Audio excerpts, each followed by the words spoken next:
Hi, and welcome to the Selling in the Motor Trade podcast in association with CarWow, the online car-changing destination. Together, we share tips and ideas on how to sell more cars, improve your service department, and generally put more profit into your department, dealership, or dealer group. I'm your host, Simon Bowkett, or some of you might already know me as Skippy. Firstly, I just want to say thank you for taking the time to listen to this podcast.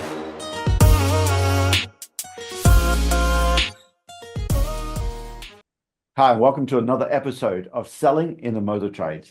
Today, it's my pleasure to welcome Umesh Samani back.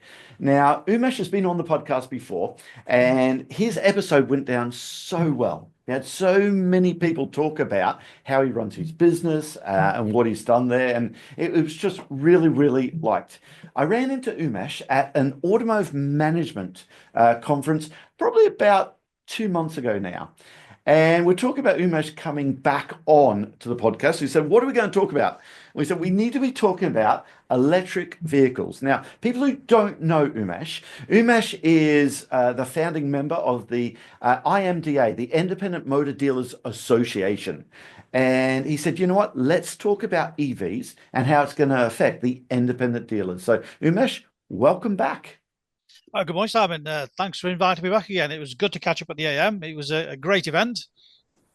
Yeah, it really was. It really was. The conversation we had there is we know that we're going full steam ahead into the electric vehicles.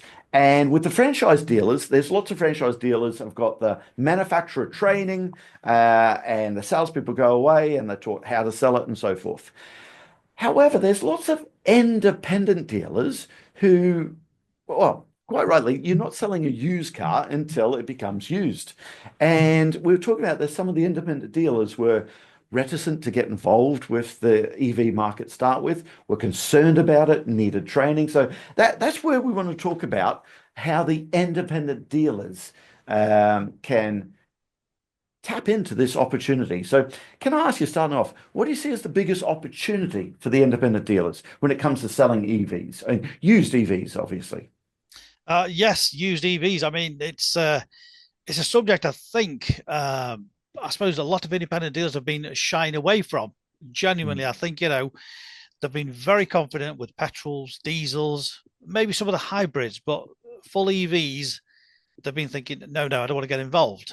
Or maybe thinking I'll push it away, for a few years. I think there's a massive opportunity that's missed out by many independent dealers. So I think there's a big market there. The market's growing all the time. I mean, it's not a massive market at the moment, but it is certainly going to be massive, isn't it? As we go along, there's going to be less diesels, less petrols, hybrids will still be there, but certainly the EV market. I mean, just to give an example. Currently, I suppose you look on Auto Trader and Motors, out of all the used cars for sale, used vehicles, 6% are fully EVs. So it's a tiny percentage at the moment in comparison, isn't it? Yeah. But I think it'll grow massively. I think there's a massive opportunity for every independent dealer to rethink what they're doing because they're missing out. They're currently missing out by small margins, but as if they don't get into it, they won't be able to sell anything because there'll be nothing there, or be even less stock, which obviously less stock to sell, less profitability. That is the dealer going to be viable long-term wise. Yeah. And again, for the independents, if only 6% of the vehicles are EVs at the moment, you've got lots of independent dealers who are, quite rightly, I get it, nervous about that market because it's new to them. Surely that's the opportunity for someone that gets into that market because that used vehicle, we know the price of new EVs is more expensive in the main. Getting to parity, I think it's going to be a while before they get to the same price for an electric vehicle as a petrol or a diesel engine. Okay, now, well, diesels are really dying out in the new car market, obviously. So if the government wants to push people towards electric vehicles, it's going to be the used electric vehicles that we're going to get more and more people onto the electric journey.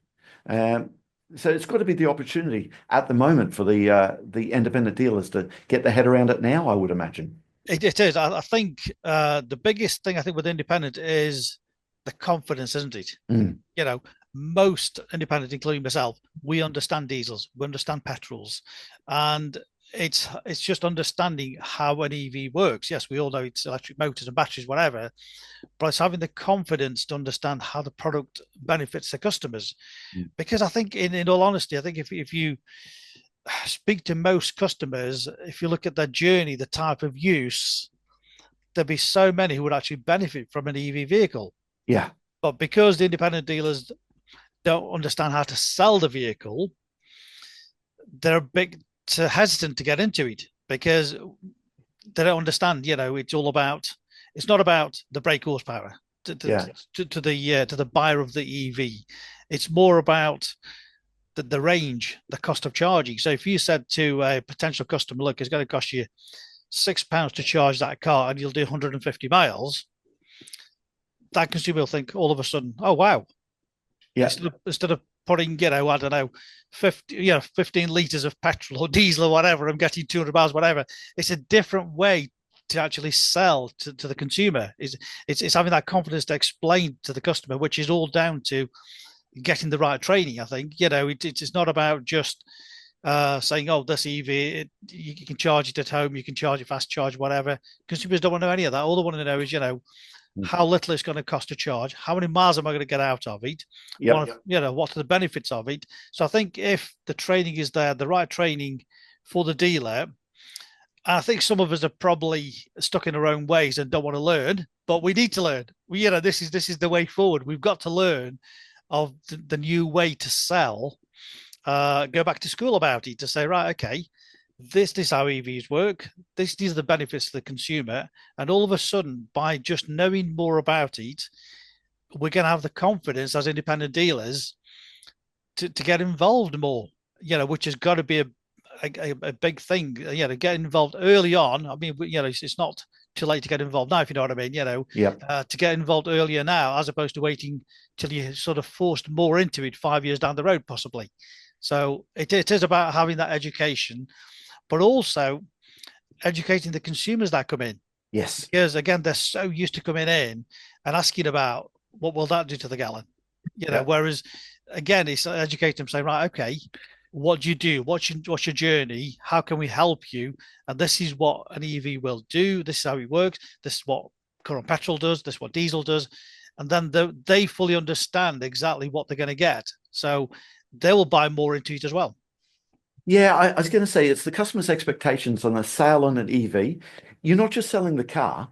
The customers want to know, okay, can I charge it for home? What charger do I actually get? Okay, when do I charge it? Someone told me, my friend said I had to charge it overnight.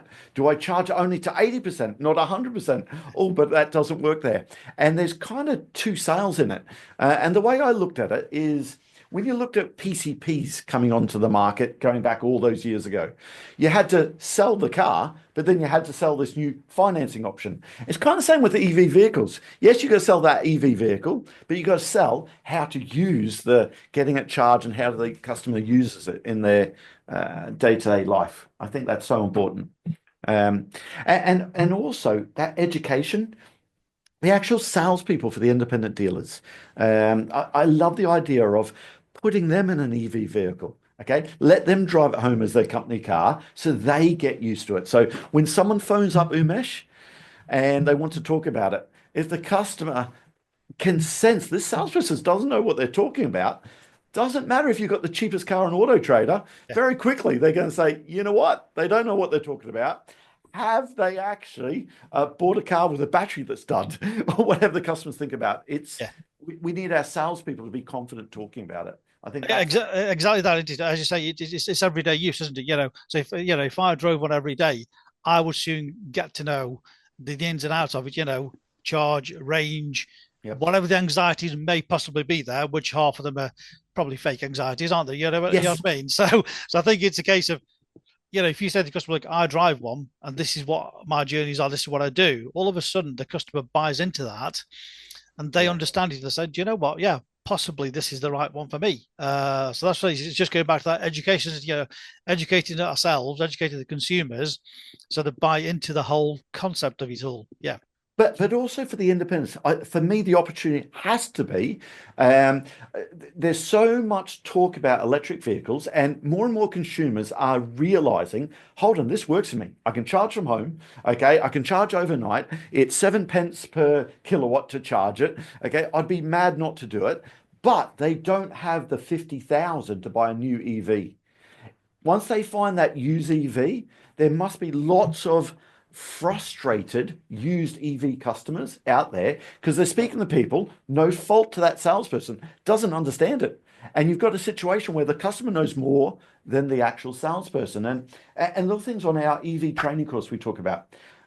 People say charge it up to 80%, not 100% of the battery. And you explain it to a customer, why does it take so long to charge that last 20%? And it's just simple analogies like, Umesh, let's say you're going into a car park and it's empty. It's going to be nice and easy for you to park because there's lots of empty spaces. But when the car park starts getting full, it gets up to 80%, it takes you a longer time to find somewhere to park. Okay. And that's exactly what's happening with your battery.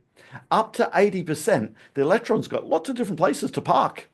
That last 20%, it just takes a lot longer because it's finding somewhere to park. That's why the most efficient way is just charge up to 80%.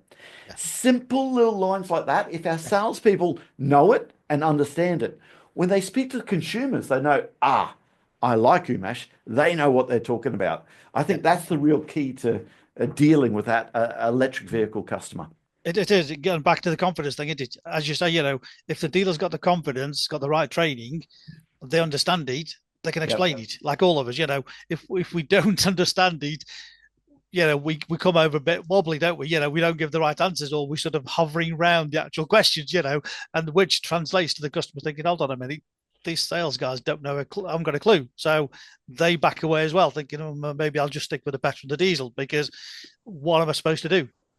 I Yeah. think I read somewhere a little while ago, and I believe it's true story because you read it on the press. But Yes. it was an elderly gentleman who bought a Peugeot full EV, picked it up from the dealer, and the salesperson had sort of said, "Oh, you need to download this app. You need to do this. You Mhm. need to whatever." And unless if you fully understand, it's fully explained, this gentleman didn't have a clue what was talking Yeah. about. So I think he went down the road anyway. Eventually ran out of battery power, called Yeah. out the recovery service, and then they explained to him, "Like, you need to get this to a charging, whatever." But nobody explained to him. So Yeah. that was how poor it was. Yeah. So again, Yeah. it's back to training, isn't it? Really, and qualifying the customer and explaining. So I think a lot of it does evolve around confidence, training, It, understanding, explaining the yep. whole thing. It's not a case of you just press the button and you go and you'll be okay. It is having the whole thing, isn't it? Really? Yeah. Yep, it's understanding. Again, someone's buying a new EV, they buy that new EV BMW. They've got the BMW app. They can charge at night. They can see where they're up to. They've got all that. Buying it secondhand, Yeah. again, people will need that app. They'll need to do that to get the advantage of it. And I believe that story 100%. Because if you're not shown how to do it, you just won't know. Uh, Yes. Yeah. I suppose it's educating, yes, the consumer, but it's also consumer educating our salespeople. Yes. Because our salespeople, yes, the electric vehicle might be more expensive. I'm going to get onto the price of EVs in a second and how Yeah. they devaluing there. But when you take into account the fuel savings, okay, the cheapest place to charge is at home overnight. Okay, sure. If you have to charge the motorway services, it might hurt. Okay, if you use a fast charger, it Yeah. might hurt. But if you compare it to the price of petrol or diesel at a motorways, that's going to hurt as well. Yes. Yes. But also education. Like a figure I heard, Umesh, is of electric vehicle customers. It's only 3 times a year the average electric customer has to charge away from home if they have a home charger Yeah. because of their journeys Yeah. and little things like that. Yeah. Yeah. Like I said earlier, this is the whole thing, isn't it?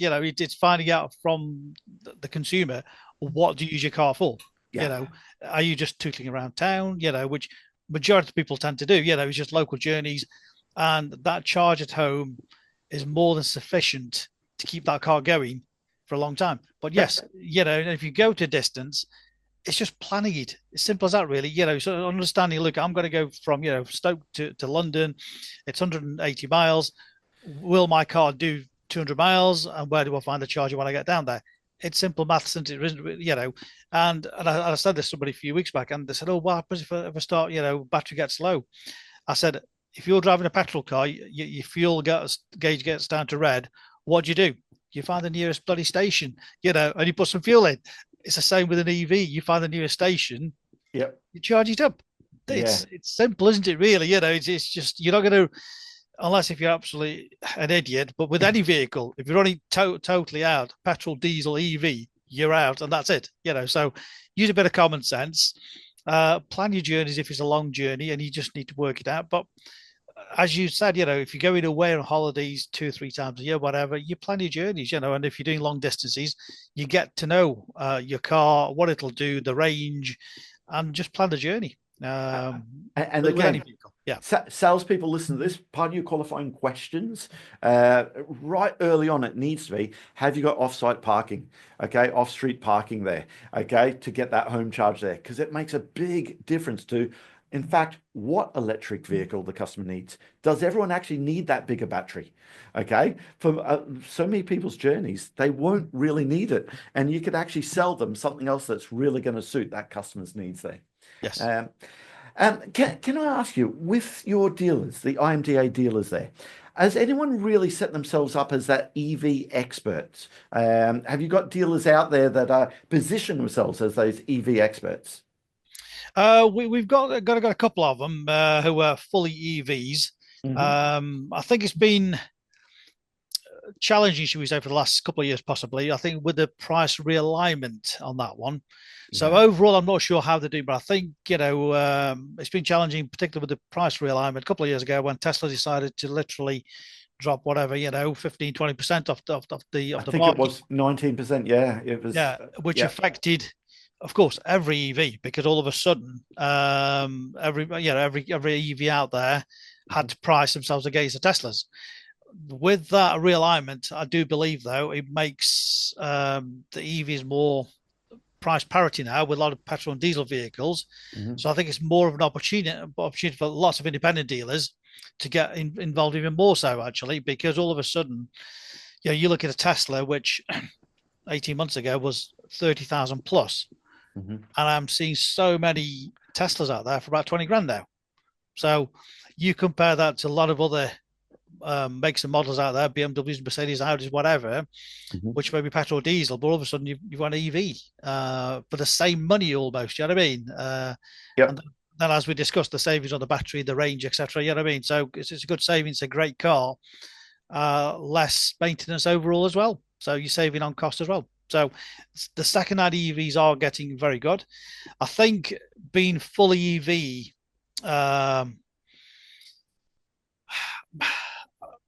I suppose it's trying to find that stock to replenish it because Yeah. again, if there's only 6% out there advertised in Auto Trader, for example, there's a lot less out there to get hold of.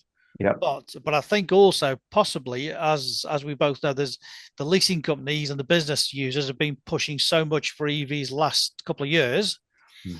So there should be more stock coming on board now because of defleeting of leasing companies and fleet companies and maybe business users having the second cycle change. So I think that'll boost up second-hand, supply more so.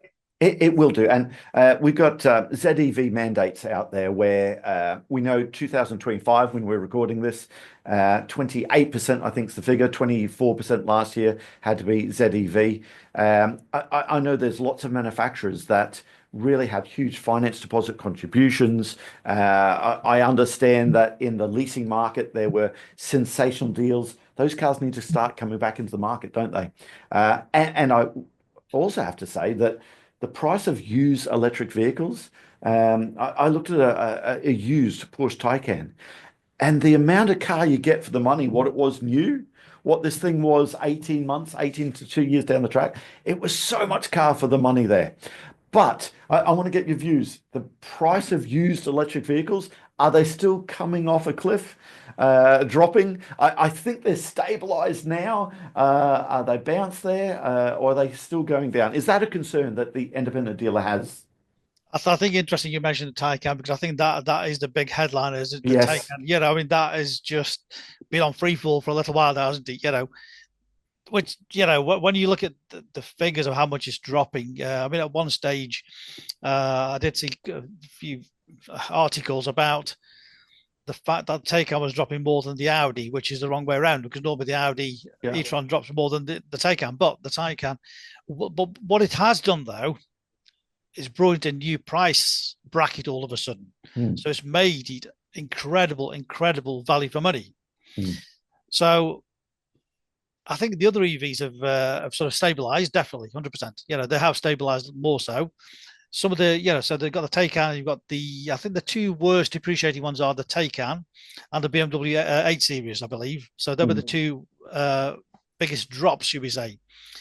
But then But can I just, if we compare that to just ICE vehicles, internal combustion engines, yeah. but a big petrol A8, that would devalue huge anyway. Absolutely. So again, yeah, look at the 8 Series BMW petrol. That'd Yep. be the same, wouldn't it? So Yes. yeah, so it's not a case of it's dropping double Yeah. than a petrol, whatever. But yeah, but certainly is also you've got to remember the market for that car is not a massive market, is it? Yeah. When Yep. you look at number of vehicles sold brand new, there isn't a massive market. So the market is small anyway. It's a reduced market for that type of vehicle anyway. But having dropped such amounts makes it incredible buy as a second-hand purchase, in my opinion. So if you're thinking of buying one, you think, do you know what, I'll buy a Taycan. But then to protect yourself, take it on a PCP. Yeah. Because then you can think, do you know what, 3 years, 4 years, I can have great fun with this.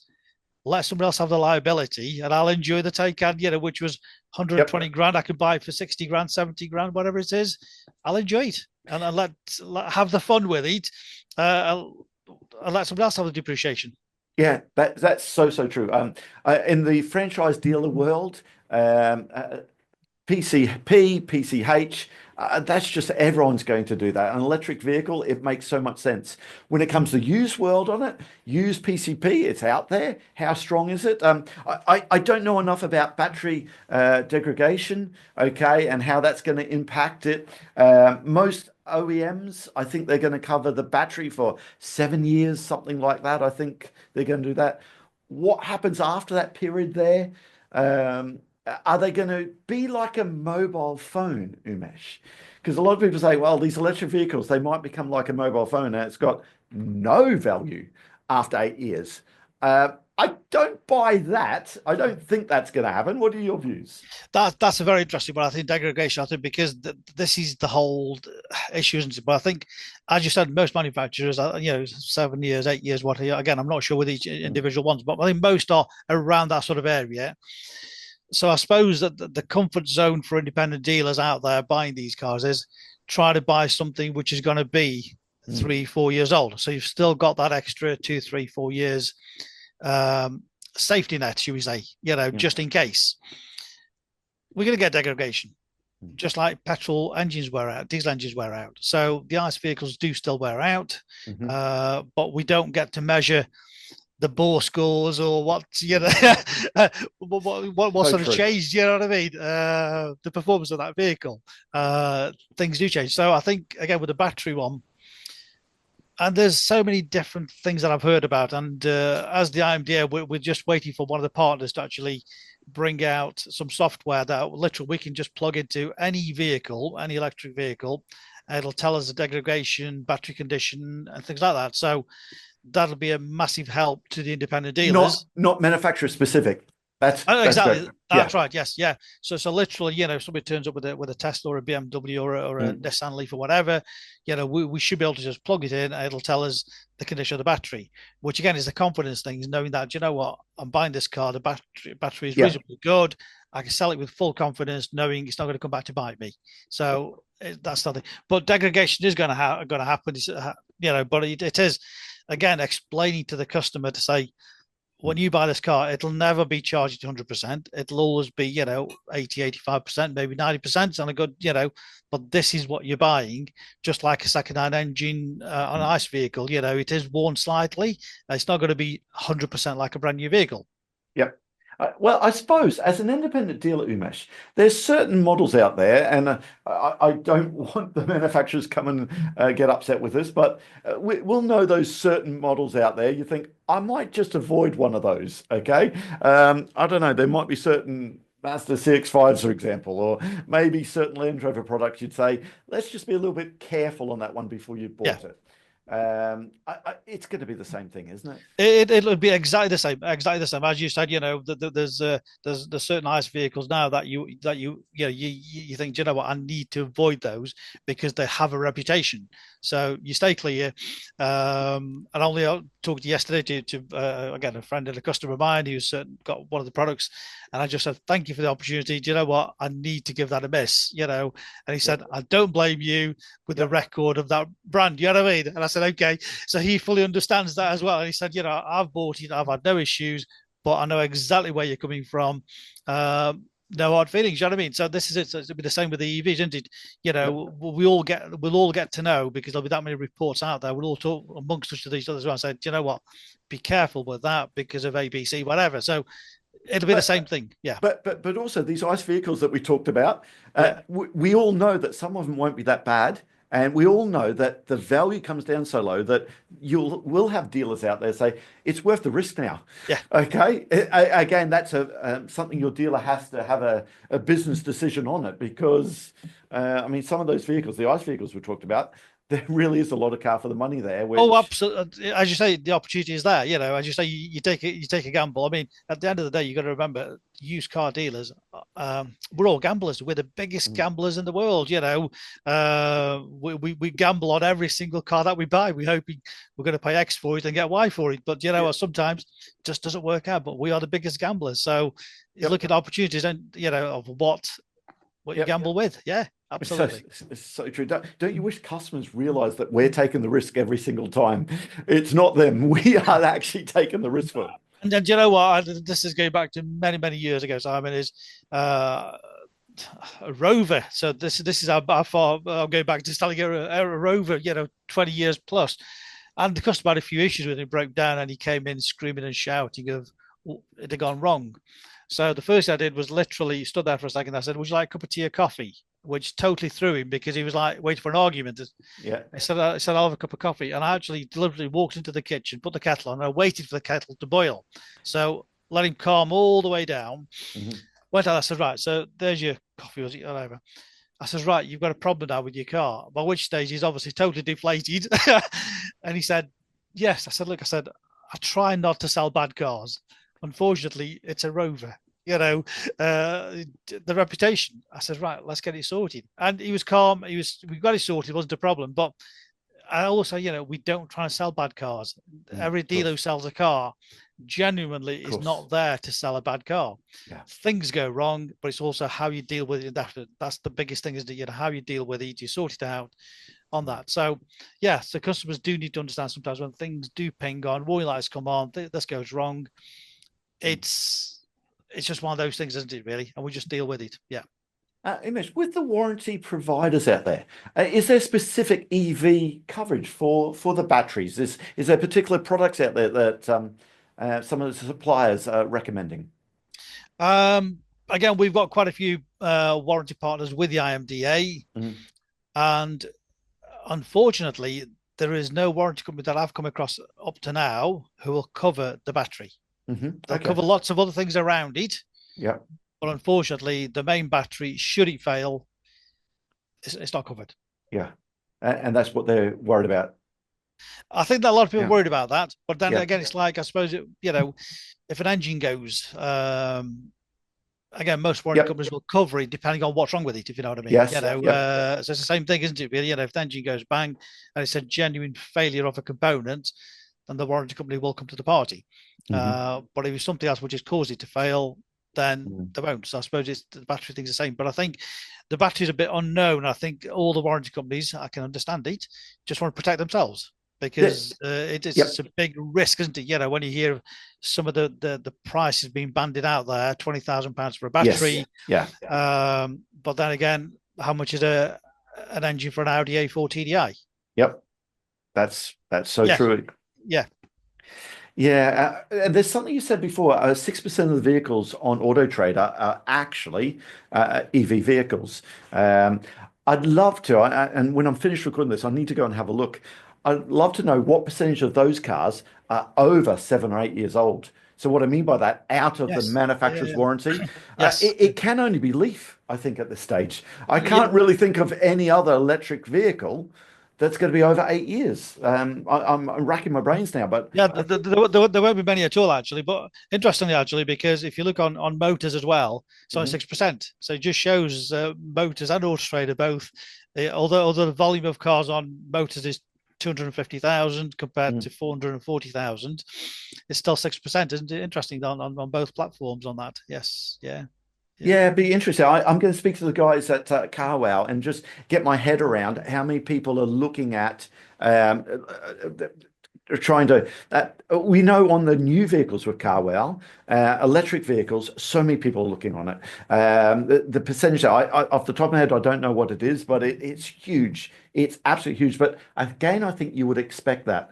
What I want to look at when CarWow has when people are selling their car, like a motorways or something like that, there.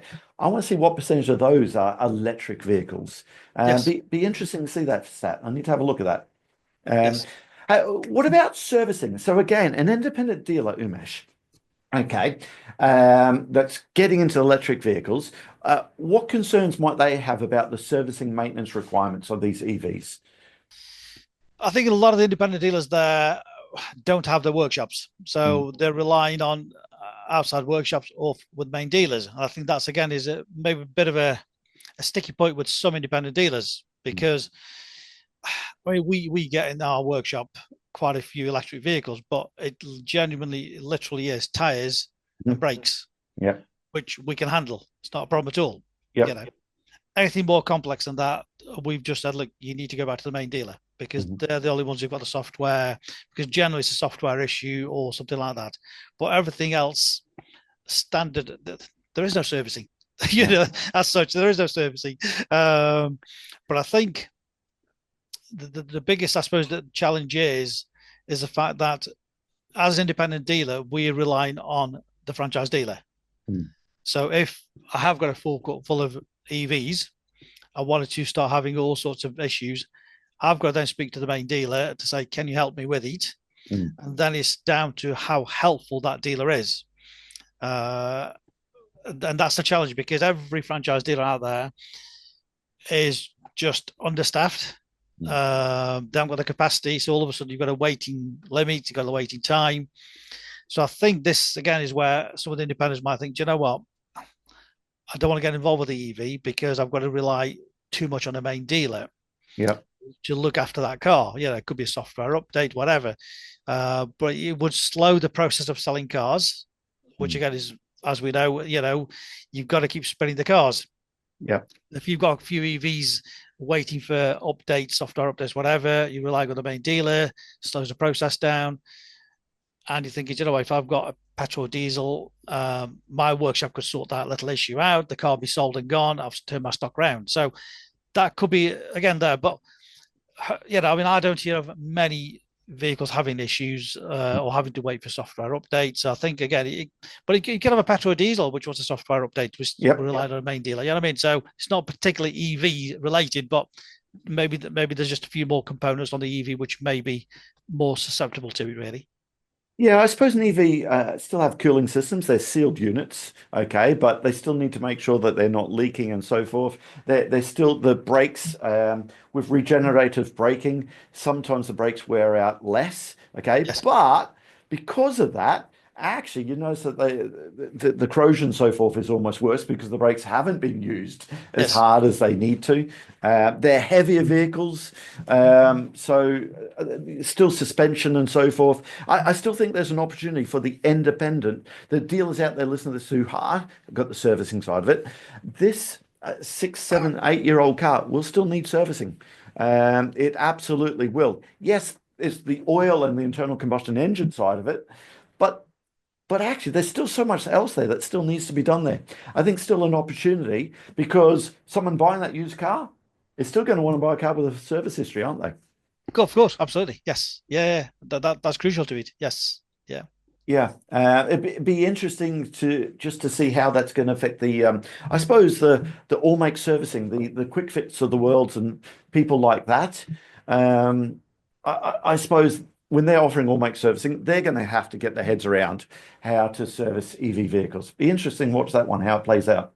Yes, absolutely. Yeah. As you say, at the end of the day, I think everybody's got to get the training on board. If they've got a Mm, workshop to say, right, okay, again, having the confidence and being competent to actually work on it, regardless mm, if it's just brakes or tires or whatever. Again, we've had to educate customers to say that tire is for an EV vehicle, and they said, oh, just a tire's a tire. No, no, no. It's a different compound because it's got to be tougher, it's got to be harder because of the extra weight, and again, consumers don't have full mm, knowledge of it. They think a tire is a tire. So mm. he's again trying to explain all these things. With Teslas, they've got a foam inside, so it makes it quieter or smoother running. So again, it's different education Mm. and having that confidence to explain that to the consumers. Okay, so an independent dealer listening to this now says, "Yep, I've got to get my head around EV. We've got to put our toe in the water there." I want to now talk about sourcing the stock. I know that you love to source directly from the consumer. Okay, that's your preferred method. You've been there for a long time, and it works very well for you. However, on the EV world, if more and more consumers knew are putting the car on a PCP, or it's going on a PCH, so some sort of leasing there. Okay. Surely we're going to have to start looking at auctions and so forth. Is there more a market for CarWow of the world there? Is the customer going to say, I want the best price on my used electric vehicle? If I go back to the dealer, I know what's going to be.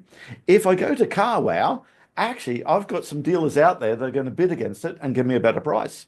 I suppose the advantages of that is you buy from the car wows, the motorways of the world, you can actually drive the car before you hand over the money and make sure it's right.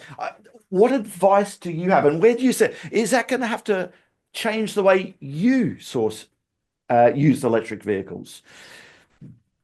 Right. So literally yesterday, I took a phone call from a customer who wants to sell his Yeah. BMW i3. Okay. Yeah. Local customer. He says, I know you buy nice cars. That was his exact words. Yep. Is this of interest to you? So I've taken all the details down. He's sort of just tentatively inquiring if I'm interested in the car. And I said, look, I am interested. Bring it down. Let's have a look. You're only local to me anyway. So obviously my method is still trying to buy direct off consumers, Mm-hmm. which has worked for me for so long. However, the other avenues are motorway, car wow, because as you've just said, customers will want to list on there. They want the best price for it. Mm-hmm. Mm-hmm. And it's the same thing as what I'm actually doing, but sadly I'm going to go to a third party and pay their Yep. commission, do you know what I mean? And Yep. probably travel a bit further. But yeah, as you said, the consumers will advertise on there. So the dealers need to be on board with Yeah. either car wow, motorway. Mm. But not only that, going back to what I said earlier on, a lot of the fleet companies, so Mm. they've had lots of vehicles on lease, Yes. or whatever it may be, contract hire. So the leasing companies will also be actively pushing these cars out. Again, Mm. I know a couple of dealers who buy direct off leasing companies and they've bought EVs from there. So again, that's another avenue. So if you're not buying privately, it'll be auctions as well, or it'll be car wow, or it'll be motorway.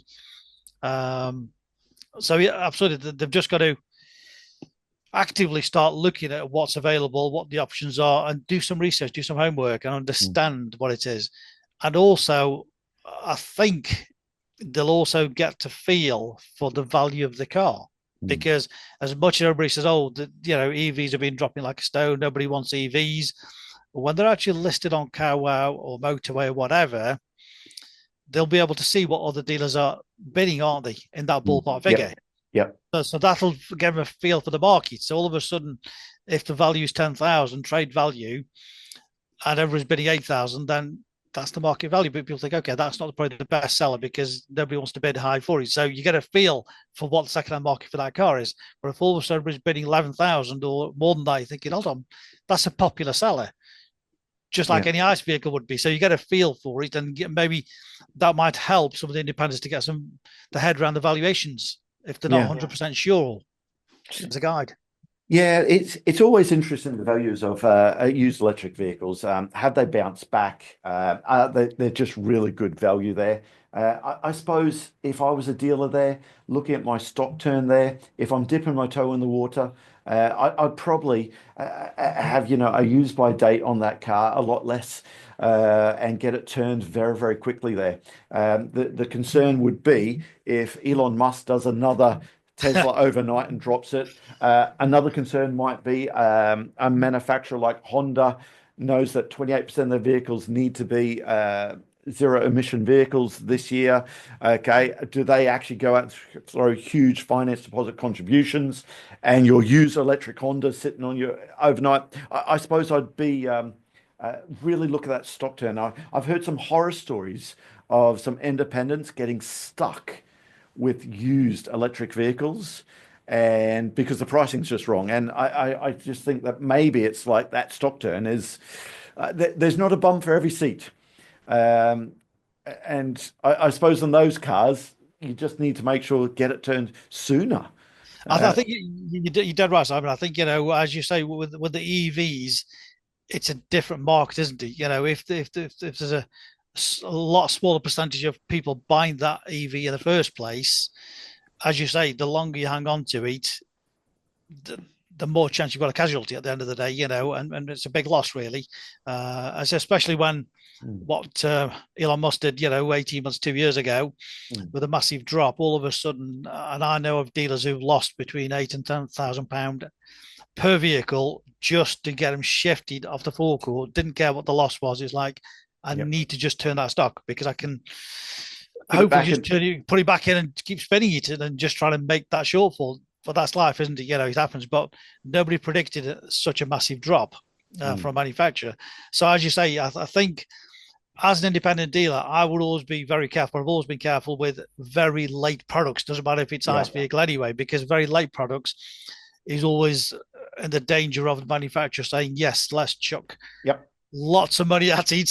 Let's buy the market because oversupply Mm, targets, etc., etc. But going back to the fact that there's 28% has got to be zero, mm, and each manufacturer will be thinking, right, let's get ahead. You're not going to wait till December. Let's yep. get ahead of the game. Let's first quarter, maybe second quarter. Let's chuck lots of money out at it, low rate finance, whatever it may be, PCP deals, and get those cars out on the road quicker.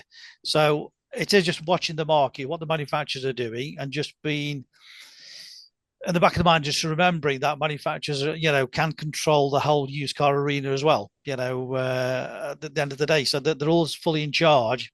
Has just been aware of what to buy, what not to buy, and just being careful out there. I think.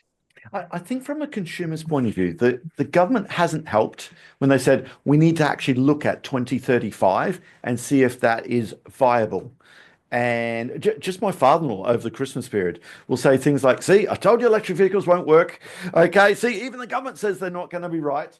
And we've all heard the horror stories where people say, "Oh, you don't park that in your garage at home; it'll burn your house down when it goes there." And so we're trying to educate customers that actually they are a good, viable option for lots and lots of people.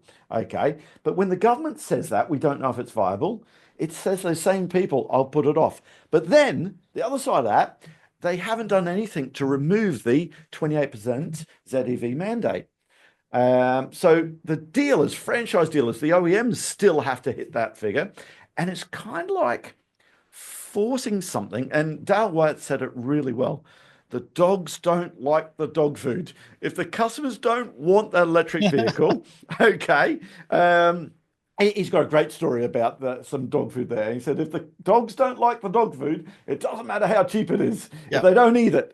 And yeah, it's the same thing. The government, if the consumer, if there's no appetite for that electric vehicle, okay, and the government is forcing that hand there, I think they really need to look at that. And that's going to be an interesting space. yeah. I've also the same thing. At the end of the day, as you say, the governments are trying to push Mr. Consumer or Mrs. Consumer to say you will do this.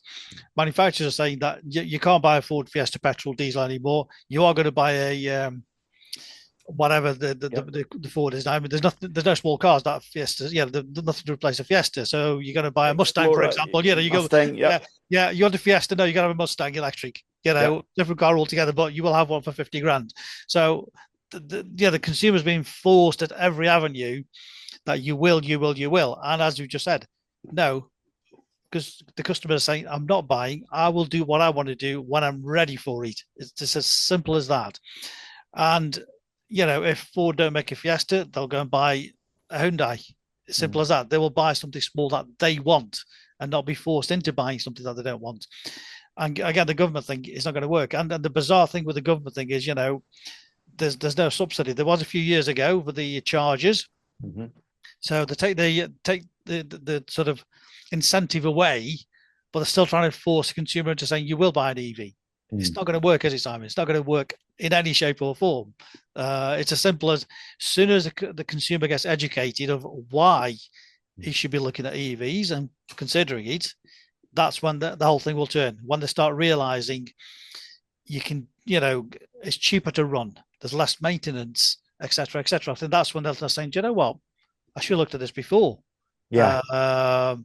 It's like I've got customers and you've heard about it, they've had a manual all their life and you say to them, look, you really ought to try that automatic. No, I don't. I always have a manual. So eventually they just buy that automatic. They come in a week later and say, I wish I bought that 20 years ago. And I think that'll be the same sort of thing with an EV possibly, where they've sort of said, no, no, no. And then eventually sort of got around to it and bought, buy one. And then, I wish I'd bought one 10 years ago. Umesh, the stats on second-time buyers for EV customers is huge. Yeah. Okay, I don't know exactly what it is in the UK there, but when people buy an EV vehicle and they have all the concerns and the first one they're worried about it, how many of those people buy the EV again and again? My wife is one, okay, who was reticent for a long time. She's gone EV, and where's this been all my life there? And something else on that, it's a figure I heard recently from the Automotive Management Conference that 63%, if that number's right, 63% of the UK drivers have access to charging at home. Now, I looked at that figure, I said, that's not right. 63%, that can't be it. But of course, they said of drivers. Now, in London, there's a big old population there. But of course, lots of those people aren't drivers. Yeah. Because there's no need to. So if actually 63% of people can actually charge off site, I hate using the phrase no brainer, but actually it really does stack up when someone's spending overnight charging and it's so cheap for the journeys they actually do. Listen, my wife comes from Scotland twice, 3 times a year. We might go up to Scotland. If she has to charge on the way up there once, it's not the end of the world. Yes. Okay. It's really not that. If you had to do it every day, if you do like our trainers, we're doing 20 to 25,000 miles a year. That's a real issue.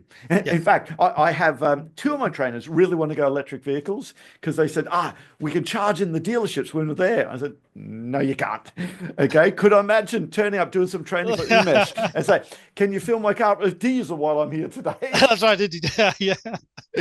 Which is a funny thing there. But that's interesting, actually. As you say, 63 odd percent, whatever it may be. But as you say, drivers, that's the difference, isn't it? It is drivers. Yes. Yeah, absolutely. Yeah. Of the drivers there. So no, I just think the independents, and again, we're talking about this for the independent dealers, okay, to start getting their head around it, get their heads around it now because it is the future. You're going to have nothing to sell if we don't get our heads around it now. And I suppose I urge the independents to listen to this, start setting up as the specialists. I'd actually start driving EV vehicles yourself to start getting your head around it. Just so when someone's inquires about that used vehicle, okay, they know you are the expert there. Yeah. So can I ask you, is the IMDA, are they looking at any specific training for the independent dealers and their teams? Training wise, not on EVs we haven't, but that is one thing I think we need to definitely offer to the dealers. So definitely, I think it's one thing that we need to find a training for. To right, guys, this is the way forward. Before you jump in both feet in first, if you're not comfortable, let's organize some training for you. And then they've got the professional training to give them the confidence then to be able to actually explain to the consumers how the whole thing works and how it's going to benefit themselves as well as the consumers. So I think the training is a big thing. We have got a couple of IMDA partners for battery charging stations. If somebody wants one fitting, so at least we've got partners for that. But the training wise, I think we need to definitely get that on offer for them. Yeah. Well, listen, we'll obviously have a chat with you offline on this one. But with the partners you got for the IMDA dealers there, the battery charge and so forth, you've can you talk through that program? Basically, if any of the dealers think, you know what, they want a charging station at the dealership, the garage, or workshop, whatever, we've got a couple of partners who will sort of advise them to say, right, this is the best one to go for, or this is going to be more suitable. And there's a special offer from the partners on that one. Yeah. So again, it's cost saving and also getting expert advice, because again, you could Google somebody and you don't know who you're dealing with. It is having that recognized partner who is actually going to support you and give you the right advice. Yeah. That's what it's about. It is having that expert advice of charging, because we could always buy all sorts of stuff and get a local electrician come and just plug things in, but it's not about just randomly getting things having the right charging system in place. Yeah, I'd love to know the amount of independents now that actually have charging in their premises. Again, that's something that I'm sure some people will be reticent to the investment and so forth, but you're going to have to at some point. Yeah. When do we start doing it? And maybe that's somewhere where people really need to start doing that there. Another thing I heard someone else recently talk about, your salespeople, okay? Maybe talk about paying for charging at their home. So their salespeople can actually charge at home and see the advantages of it there. So when they're talking to people, they actually have that. But again, I'd love to know how many of the independent dealers actually have those charging points in the dealership now. Interesting, actually, because I think I'll have to do a survey on our little group and just to see, but I don't think there'll be that many. I don't think there'll be that many. I think it'll be a very, very tiny fraction, if any. Yeah. And I get that. If 6% of the cars at the moment is on Auto Trader, why should I invest in that? Because that's a big investment for only 6% of the market. But actually, that is just going to change year on year. Actually, it's changing month on month, I'm sure, because these used electric vehicles are coming through there. It'd be really interesting to see the stats on that one. Yeah. Really will. No, okay. I will do that and I'll share that with you. Yes, absolutely. Yes. Yeah. I love it. Listen, any other advice do you have to the independent dealers listening to this about electric vehicles and where they should start tipping their toe in the water? Do you think they should just go and buy, I don't know, a whole lot of Porsche Taycans and have their forecourts full of just those? Absolutely, go and buy a forecourt full of Taycans, but sadly we might not see them next year. But you never know; the market is that good for them because they might start. Yeah, absolutely. Yeah, the good value for money. So absolutely. So I think the biggest thing with any independent dealers, I think, is just do some research. Don't just think, you know what, I've been offered an EV, just buy it for the sake of it. I want to get into it. I think it's trying to understand what's out there, what's selling. I think just like any other vehicle, they've been buying, I suppose, but just be more mindful that there's a less people out there for that vehicle, and they've got to keep it in mind the fact that they've got to be able to sell it as well quicker. Well, Umesh, can I just on that one? When you say there's less vehicle for that used iX3 that's coming in there, actually, are there less customers for that car, or are there just less of those cars? I think there's less of those cars, but doesn't necessarily mean there's less customers. I think that's the whole thing, isn't it? At the end of the day, and I suppose maybe Auto Trader might have this data. I'm not sure because obviously they've got days to sell and also desirability. So it would be a matter of actually putting the information in to say registration number ABC123 and checking the desirability of it. So it might say, do you know what? This is 95 out of 100. Which means it's desirable on the limited data that they've got.